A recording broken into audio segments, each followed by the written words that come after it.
గొన్నభద్ర సత్యనారాయణ. ఏ ఊరు సార్? ఏలూరు అండి. మీరు ఏంటి సార్ ఇట్లా గోవులకి మంచి శ్రేష్టమైనటువంటి కూరగాయలు అవి పెడుతున్నారు కదా, అవునండి.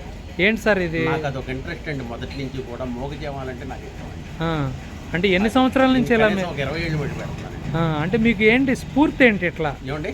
ఇలా దేనివల్ల స్ఫూర్తి మీకు? దేనివల్లే నేను కాదండి, నాకు మూగజీవాలంటే ఫస్ట్ నాకు లేని టైంలో కూడా ఎంతో కొంత ఏదో ఒకటి మనం మూగజీవాలకు పెట్టాలని, మనం ఇప్పుడు ఇంచుమించుగా మనం ఈ ఆవులకు పొద్దున్న ఒక 20-25 ఆవులకి మేత వేయటం, ఒక 25-30 కుక్కలకి సాయంత్రం అన్నం పెట్టడం అదొక అలవాటు. మీరేం చేస్తుంటారు సార్ వృత్తిపరంగా? పాలకేనలు తయారు చేస్తానండి, మైనస్ పాత ఇతర సామాను అయ్యి నేను ఒక చిన్న షాపు రిపేరీ చేయటం, పాలిషింగ్. మరి ఇప్పుడు ఇట్లా గోవులకి మీరు కనీసం 25-30 గోవులకి డైలీ పెట్టడం అంటే చాలా ఖర్చుతో కూడుకున్నది కదా, మరి మీకు ఎవరన్నా చందాలు ఇవ్వటం? చందాలు ఎవరండి, ఇచ్చినా తీసుకోనండి.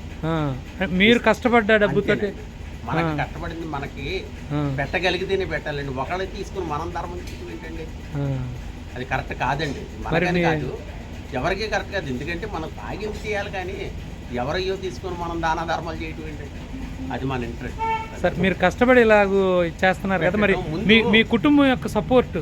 మనకి కుటుంబం సపోర్ట్ లేదండి. నేను నా పిల్లలకి నేను ఇవ్వక్కర్లా, నా పిల్లలు నాకు ఇవ్వక్కర్లా. మన కష్టం మనం ఖర్చు పెట్టుకోవటం అంతే. అది ఓకే సార్.